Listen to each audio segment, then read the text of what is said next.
I'm Juju Chang, and this is 2020 In Touch. Many of you were outraged recently when we told you the story of a Texas man who was sentenced to life in prison for a relatively minor offense. Jim Avala's investigation not only touched his life, but it helped set him free. Dawn broke foggy around Huntsville State Prison, but for Tyrone Brown, who was sent to a Texas jail cell for life 17 years ago, his crime violating probation with a single marijuana joint. This was the sunniest of days.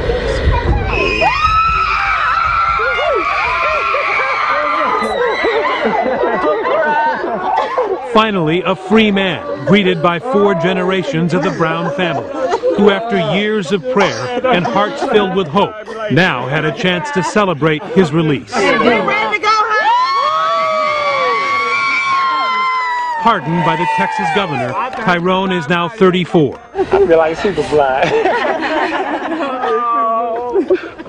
He was incarcerated half of his life for that unexplained and blatant example of unequal justice exposed on 2020 last November.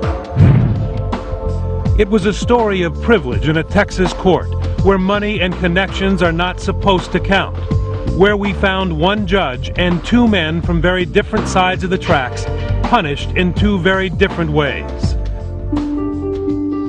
Tyrone Brown, a poor boy from a hard-scrabbled Dallas neighborhood, involved in a $2 robbery, put on probation, and then sentenced to life on his first and only violation. When he said life and down, like my mind just shut down, you know. Compare that to the story of this man, first reported by the Dallas Morning News.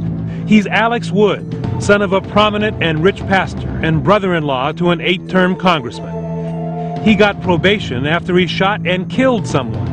Listen, there's been an accidental shooting at my house. There's a guy injured and he needs an ambulance, I think. And despite even more run-ins with the law that included repeated cocaine violations, Wood never served a day in prison. I'm Keith Dean. I'm judge of the 265th Felony Criminal Court. Judge Keith Dean would not talk about why he sent one man to prison for life and another home free. We tracked down the judge and asked him to explain this severe sentence. I just can't talk about it. The law won't let me talk about it, and I understand that you think that I can, but I just can't. I'm not allowed to. Actually, the Texas Commission on Judicial Conduct told 2020 the judge could comment if he wanted to.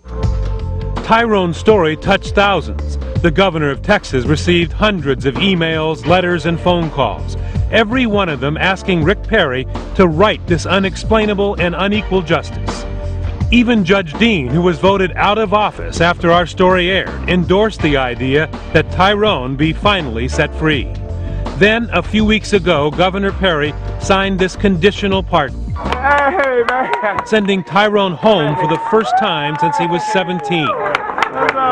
2020 was there for the reunion. I'm Juju Chang. For all of us at 2020, we're in touch, so you be in touch.